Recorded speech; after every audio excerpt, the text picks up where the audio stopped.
Assalamualaikum warahmatullahi wabarakatuh. Semangat pagi teman-teman semuanya. Kembali lagi bersama saya Iqmal Suzuki dari dealer resmi mobil baru Suzuki cabang Ciputat, Citra Asri Buana. Dealer resmi mobil baru Suzuki yang mengcover penjualan mobil baru Suzuki-nya mulai dari Jakarta, Bogor, Depok, Tangerang, Bekasi, Serang, sampai juga dengan Karawang teman-teman semuanya. Oke, jadi kalau teman-teman di sana sedang ada kebutuhan mau beli mobil baru Suzuki, atau ada yang mau ditanyakan seputar ada apa aja sih di dalam mobil baru Suzuki-nya ini gitu ya kan, jangan sungkan-sungkan untuk kabarin Iqmal di 081218026465. Oke, seperti apa video yang bakal saya bawain nanti, biar lebih enaknya pantengin terus video ini sampai habis. Yuk berangkat.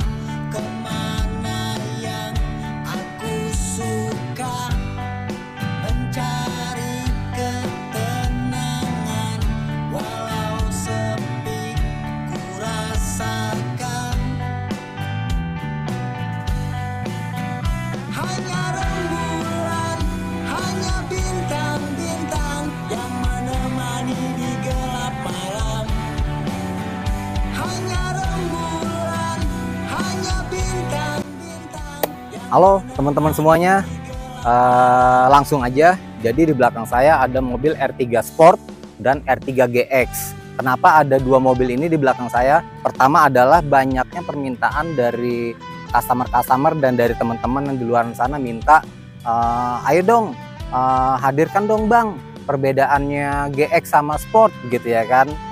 Terus fitur-fitur apa aja yang jadi beda ya kan. Jadi langsung aja kita hadirkan dua unit mobilnya biar teman-teman yang di sana bisa lebih paham, bisa lebih tahu perbedaannya apa, dan siapa tahu bisa menjadi referensi untuk beli mobil di Suzuki Citra Asri Buana Ciputat ini. Nggak usah panjang kali lebar kali tinggi, kita selesaikan aja apa yang menjadi perbedaannya. Simak terus videonya sampai habis. Yuk, oke, langsung aja ya. R3 GX, R3 Sport. Apa yang bikin beda? Pertama adalah yang perlu saya kasih tahu, R3 Sport ini adalah pada prinsipnya mobil R3 GX yang dimodifikasi. Modifikasinya itu apa sih? Tambahan-tambahan aksesorisnya dipercantik, ditambahin. Jadi R3 GX ini ditambahin aksesorisnya sampai pada akhirnya terbitlah yang namanya R3 Sport ini. Ya kan? Pilihan. Kalau yang seneng aksesorisnya full, pakainya R3 Sport. Tapi kalau yang seneng original apa adanya, pakainya R3 GX. Oke, kita lihat ya. Pertama, tampak depan R3 GX dan R3 Sport. Lampunya udah lumayan besar, udah halogen proyektor, jadi pencahayaannya lebih terang, tapi tidak bikin silo ya kan penumpang yang di depan. Oke, grillnya udah kerum-keruman, bisa kita lihat ya kan, dia lebih sporty, jadinya lebih elegan, lebih mewah gitu ya. Dan lubang kisi-kisinya yang di tengah ini pun, yang di grillnya ini udah cukup lumayan besar, sehingga pada akhirnya ketika mobil ini lagi berjalan maju, performa mesin bisa lebih optimal karena dapat tambahan suplai udara dari luar. Jadi dia lebih dingin mesinnya, suhu mesinnya lebih stabil. Oke, sama kayak yang di belakang juga cukup luas, jadi suplai udara yang masuk tuh bisa lebih maksimal. Oke, fog lamp ya, lampu kabut udah pasti tahu dong ya kan, buat tambahan lampu utama biar pencahayaan ketika malam hari, terutama ketika jalanan berkabut, bisa lebih maksimal. Oke, bisa kita lihat depannya R3 GX. Nah, yang R3 Sportnya lampunya sama halogen proyektor. Untuk grillnya dia nggak dominan warna chrome, dia lebih banyak ke warna hitam. Grillnya juga sama ya kan, bolongannya lebih gede-gede, jadi udara yang masuk bisa lebih optimal. Sama bawah juga, cuman di sini ada motifnya lurik-lurik warna hitam ya, mencirikan mobil ini sport banget. Ada grill krum-krumannya juga di sini di grillnya. Oke, fog lamp, lampu kabut sama, cuman tambahannya di sini ada DRL-nya nih. daytime running light. Jadi ketika mobil ini mesinnya nyala segala macam dia pun ikut nyala. Ya kan? Jadi kesan mewahnya tuh dapat. Ya kan, selain sporty mewahnya juga dapat. Oke, dan yang paling akhir di bawahnya adalah dia ada tambahan bumper depannya. Ya, teman-teman bisa lihat ya. Tuh. Jadi tampak depan bedanya kayak tadi. Oke, habis ini langsung kita lihat tampak samping kayak apa. Yuk. Kita lihat. Oke, teman-teman semuanya, sekarang langsung dari samping. To the point, kita gas, sikat. Oke. Tampak samping R3 GX, tampak samping R3 Sport. Bedanya di mana? Lihat. Oke, pertama, kalau dari atas semuanya sama sampai bawah sekilas. Ya kan? Tapi kalau kita perhatiin di sini ada yang beda. Biasain kalau ngeliat perbedaan kita itu kalau di Suzuki itu dari atas ke bawah. Jadi berurutan, nggak ada satupun yang ketinggalan pada akhirnya nanti. Oke, pertama dari atas ke bawah. Di spionnya udah ada lampu sen dan ini retract foldable mirror alias buka tutup sendiri kalau tombolnya kita pencet dari dalam. Oke, terus yang kedua handle-nya udah chrome ya, udah chrome door handle dan ada smart key-nya ya, chrome door handle jadi dia lebih mewah tampilannya. Ada smart key-nya, smart key ini jadi kita nggak perlu repot-repot megang kunci atau buka kunci. Kalau kuncinya posisinya dekat dari kita nih, jarak 1 meter, ya kan, kita nggak perlu repot-repot megang kunci, kita pencet dia udah bisa ngebuka sendiri. Oke, paham ya? Jelas sampai situ. Oke, turun lagi ke bawah, dia velgnya udah pakai velg racing ring 15. Bentuk modelan velgnya kayak begini nih. Oke, ya, tuh bisa kita perhatiin R3 Sport dan R3 GX sama, mobilnya sama, cuman bedanya ada aksesoris sedikit. Kita geser ke R3 Sport. Oke, ini R3 Sport. Sama kayak R3 GX. Di lampu di spionnya udah ada lampu sennya. Ya kan? Jadi dia juga udah retract foldable mirror. Ketika kita pencet tombolnya dia udah bisa buka tutup sendiri dari dalam. Ya, jadi buat meminimalisir ketika kita lagi papasan, ya kan, ngeri lecet kita tutup. Lagi parkir kita tutup. Atau pas waktu lagi jalan sempit segala macam bisa kita tutup, nggak perlu repot-repot, apalagi kondisi hujan. Ya kan, bisa kita pencet tombolnya dia nutup sendiri. Keren ya, udah pasti. Terus sama ya, chrome door handle dan ada smart key-nya tadi. Oke, turun lagi ke bawah, sama dia velgnya ring 15 cuman beda motif aja. Ya kan, bisa kita lihat ya, yang tipe GX modelan velgnya kayak begitu, yang R3 Sport modelan velgnya jari-jarinya lebih banyak. Oke, turun lagi ke bawah, apa yang bikin beda nih? Tambahan body kit di sampingnya tuh. Ya, karena identiknya ini R3 Sport, udah pasti apa yang menjadikan dia sport, ini tambahannya ya, tambahan body kit dari dia di sampingnya ya, tuh. Jadi teman-teman udah nggak perlu bingung lagi, R3 GX, R3 Sport perbedaannya apa. Tadi di depan, sekarang di samping. Sekarang kita lihat tampilan belakang antara GX dan Sport. Yuk. Oke teman-teman semuanya, sekarang kita lagi ada di posisi belakang antara mobil R3 GX dan R3 Sport. Sekilas sama ya, kita lihat bedanya di mana. Sekalian kita bedah ada apa aja kalau tampak belakang. Pertama, R3 GX. R3 GX dari atas dia udah ada high con stop lamp. Ya, jadi ketika teman-teman semua lagi berhenti ngerem pakai mobil ini, lampu ini bakalan nyala. Selain menambah pencahayaan buat penumpang yang di belakang, pengemudi yang di belakang, ini difungsikan juga bisa jadi kalau kita lagi naik mobil di belakang mobil yang tinggi, ya kan, nggak kelihatan lampu bawahnya, lampu atasnya main. Jadi dia kelihatan sama driver mobil yang tinggi, entah itu bis, entah itu truk. Jadi si pengendara bisa lebih aman dan nyaman ketika berkendara mobil R3 ini. Ya dong, udah pasti. Turun ke bawah, udah ada rear defoggernya. Ya, tuh garis-garisnya tuh. Rear defogger. Jadi mobil rear defogger ini dikhususkan ketika teman-teman lagi jalan, kondisi hujan, pakai AC, biasanya tuh kaca belakangnya berembun. Ya kan, untuk ngilangin embun itu kita pakai yang namanya fitur rear defogger ini. Ya kan, nanti bisa kita setel di panel depan, embun-embun yang ada itu bisa dihangatkan sama rear defogger ini, jadi dia bisa hilang embunnya. Oke, turun lagi ke bawah, dia juga udah ada wipernya. Ya kan, jadi selain embun yang tadi dihilangin sama rear defogger, wiper ini juga berfungsi buat ngebersihin kaca belakang. Jadi si pengendara mobilnya nih, si pengemudinya ketika ngelihat layar belakang nih dari spion tengah depan bisa lebih aman, bisa lebih nyaman, nggak ada gangguan. ya kan, karena ada wiper ini, udah pasti. Terus turun lagi ke bawah, dia udah ada list chrome-nya, tampilannya lebih mewah. Stop lamp setnya keren, ya kan, lampunya LED, makan wattnya kecil, tapi dia cukup terang, tapi nggak bikin silo. Oke, turun lagi ke bawah, dia udah ada emblem R3 hybrid. Oke, GX dan Sport udah sama-sama mobil yang pakai teknologi hybrid, keren ya. Turun lagi ke bawah, udah ada sensor parkir, ada 2 titik, lebih aman. Jadi teman-teman kalau lagi mau mundur, ya kan, segala macam dikodein sama mobil ini, ya nggak perlu pakai awas stop, nggak usah, udah ada sensor parkirnya. Oke, turun lagi ke bawah, ini ada yang namanya rear reflektor. Kalau orang-orang bilang bahasanya mata kucing. Jadi ketika mobil ini lagi parkir, ya kan, kondisi mesin mati, ya kan, jadi terutama malam begitu disorot sama lampu motor atau mobil yang di belakang, dia bakal nyala nih, memberikan efek sinar sehingga si pengendara itu tahu, oh di depan ada mobil, karena mata kucingnya ini main. Oke ya, dari belakang tuh tampilannya R3 GX.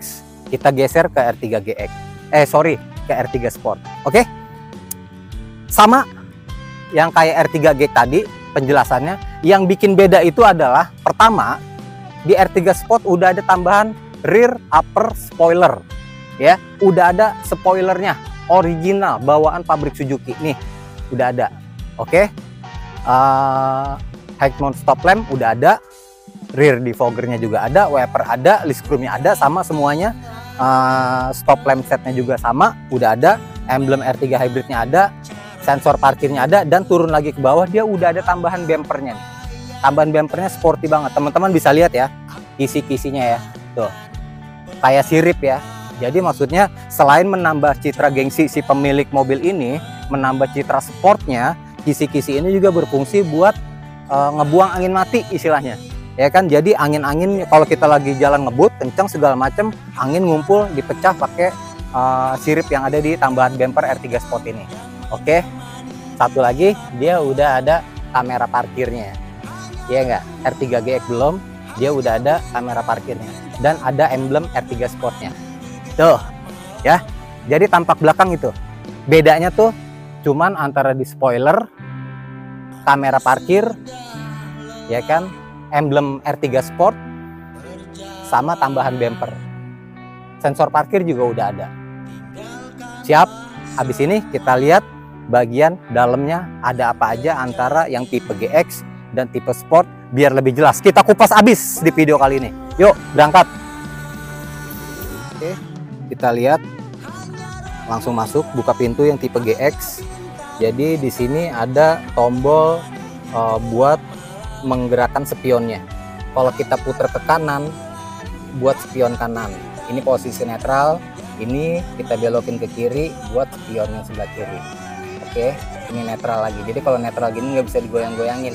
Kalau belok kanan nih, set, ini bisa kita setel kayak orang main dingdong jadinya tuh. Asik ya, udah pasti. Terus di sini ada tombol retract foldable mirror, ya, buat buka tutup spion tadi. Tuh, ya, spionnya buka tutupnya pakai tombol yang di sini. Oke, jadi ini untuk manual central lock, ya kan. Jadi kenapa kita bikin manual? Buat menghindari mobil ketika mesin lagi nyala ngunci sendiri dari dalam. Kalau kitanya lagi keluar, nanti akhirnya jadi repot kitanya, ya kan, nyari-nyari kunci, bongkar kunci, ya kan, ngunci sendiri. Makanya kita bikinnya manual central locknya, lebih aman. Oke, terus yang ini buat kunci kaca, ya kan, dimaksudkan buat ketika kita lagi ngajak anak kecil di belakang segala macem, biar pada nggak mainan kaca naik turun bisa kita kunci pakai ini. Yang bisa kita kendalin cuman panelnya dari kita aja si drivernya. Oke, ini tombol spion kanan, kaca mobilnya yang kanan, kaca mobil sebelah kiri. Ini tulisan auto, jadi kalau kita tekan ke atas langsung gini, kita nggak perlu nahan dikit-dikit, dia bisa otomatis langsung naik ke atas, gitu ya kan. Begitupun ke bawahnya juga sama. Oke, lanjut ke sini. Dia udah pakai tombol ya kan. Terus di sini udah ada auto start stop, tuh, ya kan. Jadi kalau kita aktifin auto start stopnya, jadi per kita berhenti injek rem kurang lebih di jeda waktu 3 detik mesin ini akan mati. Untuk jalannya lagi kita langsung lepas remnya, kita gas, dia hidup lagi kalau kita aktifin ya. Ini panel untuk suara sensor parkir, ini untuk ESP, Electronic Stability Program. Jadi buat menghindari understeer ketika jalanan lagi licin, terutama jalanan basah ya kan. Jadi mobil ini nggak ada cerita kalau pas lagi jalanan basah, kita lagi di tol misalkan, jalanan basah, mobil goyang-goyang biasanya ya kan, kita aktifin ESP-nya, mobil ini bakal lebih stabil. Oke, lanjut di sini ada cruise control ya. Tuh cara pengaktifannya, kita lari di atas 43 km ya. Jadi kita pencet tombolnya, kita kunci, nanti dia bakalan ngunci sendiri kecepatan. Kalau kita mau naikin, kita naikin, turun kita turunin. Untuk matiinnya gimana? Untuk matiinnya kita pencet rem ya. Di sini ada tombol pengaturan audionya, udah ada di setir, jadi dia lebih praktis. Oke, tuh ya. Terus ini juga ada seat head adjuster. Jadi jok ini bisa kita setel naik turun. Kita kompak ke bawah, joknya bakal turun ke bawah, kita kompak ke atas, joknya bakal ke atas, menyesuaikan postur tubuh si pengendaranya. Di setirnya juga sama ya kan, ada yang namanya tilt steering. Tuh. Jadi ini kita buka, kita tarik ke bawah ya kan, setirnya bisa kita setel naik turun. Oke, dari situ dulu kita lihat yang dalamnya, audio. Tuh. Penampakan dari dalamnya asik ya. Oke, di sini udah ada airbagnya ya, bisa kita lihat, dan di situ juga udah ada airbagnya ya kan. Airbag ini bakal mengembang kita ketika terjadi tabrak depan kurang lebih kecepatan di atas 60 km per jam, dengan catatan titik sensornya itu kena tumbuk dari depan. Jadi ada dua, di kanan sama di kiri ya kan. Kalau tabrak depan dia bakal ngembang, dengan catatan sensornya kena dan seat beltnya dipakai ya. Jadi kalau kita jalannya kenceng ngebut, seat beltnya nggak dipakai, resiko airbag nggak bakal ngembang kalau terjadi apa-apa tabrak depan. Oke, audio touchscreen udah pasti keren tuh. Ini AC. Untuk mode rear, ini yang tadi kita bilang untuk rear defogger, aktivasi penghangat kaca belakang biar nggak berembun. Selain belakang ada juga front defogger ya kan. Jadi kadang bukan kaca belakang doang yang berembun, depan juga berembun, kita aktifin front defoggernya. Nah ini mode ini pengaturan tuh, pengaturan AC-nya bisa ke badan sama ke kaki, bisa ke kaki aja, bisa ke kaki sama rear defogger depan, dan cuman ke depan aja, tergantung selera aja ini memakainya yang mana. Oke, terus di sini ada mode close buka.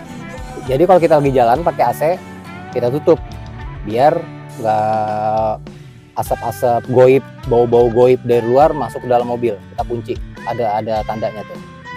Ini kita buka. Kalau kita buka nih lebih ke misal kita lagi duduk di dalam mobil, duduk dalam mobil lama segala macem, jangan kita tutup semuanya, kita buka biar ada ventilasi yang keluar dari luar ke dalam atau dari dalam keluar.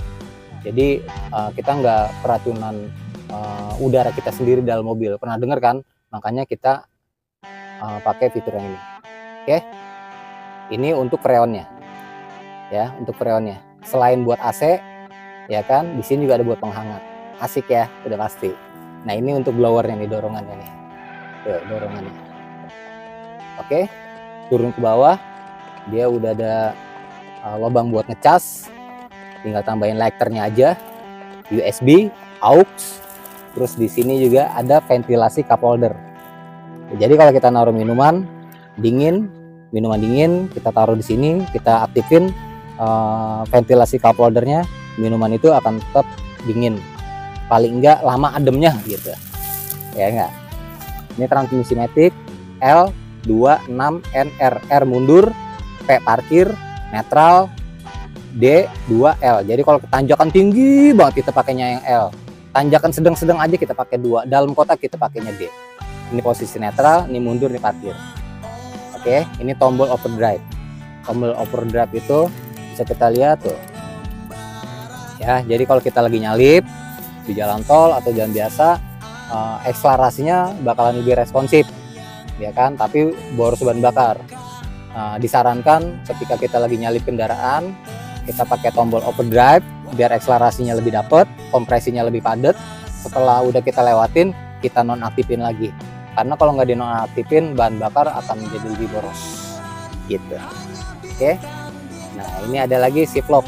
Shift lock ini jadi biasanya kalau mobil-mobil Matic itu kalau udah parkir, kalau dulu-dulu tuh susah kalau untuk dorong, ya kan, parkir paralel terutama gitu ya kan. Nah, kalau kita posisi mati, ini ada di P, ya kan, kita pencet shift locknya, kita geser ke N, jadi mobil ini bisa didorong. Oke dong, udah pasti. Tuh. Ya, AC-nya juga udah double blower. Asik.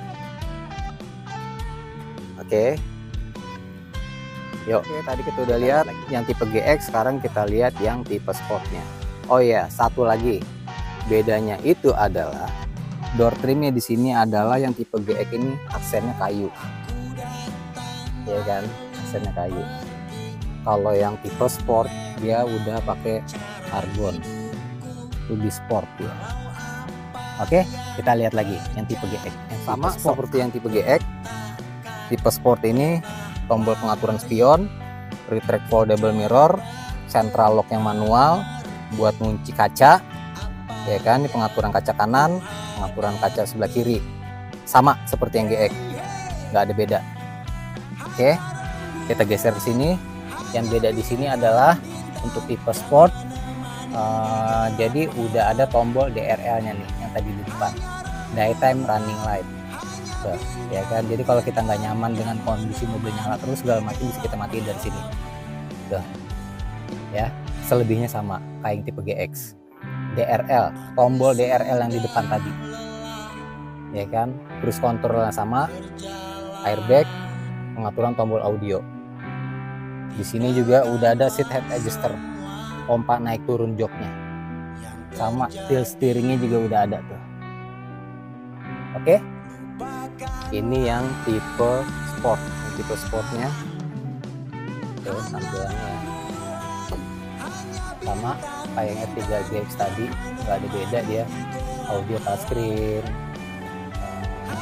AC-nya, pengaturan tombolnya, ya kan, konektornya, ventilasi cup holdernya, gelas persneling semuanya sama kayak tipe GX, ya kan. Jadi bedanya itu cuman ada di tampilan karbonnya. Kalau yang GX kayu, kalau yang Sport udah karbon, sama tombol DRL tadi. Oke. Jadi ada pengaturan Bluetooth-nya juga, sama yang GX juga ada. Airbag juga ada. Oke ya, sama-sama AC double blower. Oke, untuk dapur pacunya sendiri, mobil R3 Sport dan R3 GX ini sama-sama dibekelin cc 1500. Penggerak roda depan, front wheel drive, VVT, variable valve timing. Dan yang membedakannya itu adalah dibandingin kompetitor-kompetitor, ruang mesin kita itu lebih agak luas dibandingin merek-merek lain. Kenapa? Pertama, biar ketika kita masukin tangan atau mau buka spare part yang perlu kita ganti, itu bisa lebih mudah, ya kan, nggak pakai ribet-ribet turun mesin, buka baut dong turun mesin, ya kan, kalau kita bisa dari atas. Yang kedua, untuk meminimalisir resiko overheat. Jadi kalau kita lagi jalan panas-panasan, mesinnya nggak gerak segala macem, biasanya tuh kalau ruang mesinnya padat itu rawan tuh, ya kan, panasnya tinggi, temperatur suhu mesinnya tinggi. Kalau di kita sedikit agak ada ruang, jadi untuk mecah panas sehingga resiko overheatnya bisa diminimalisir. Oke, jelas ya. Dari depan udah tadi, dari samping udah, dari belakang udah, dari dalam juga udah, mesin juga udah. Oke, habis itu kita lihat-lihat gambar full Nanti kita ambil videonya seperti apa biar teman-teman bisa lebih paham lagi antara yang tipe GX dan tipe Sport. Oke, yuk simak terus.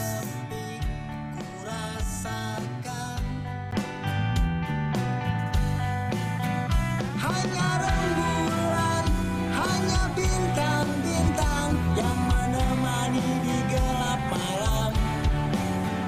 Hanya rembulan, hanya bintang-bintang yang menemani di gelap malam.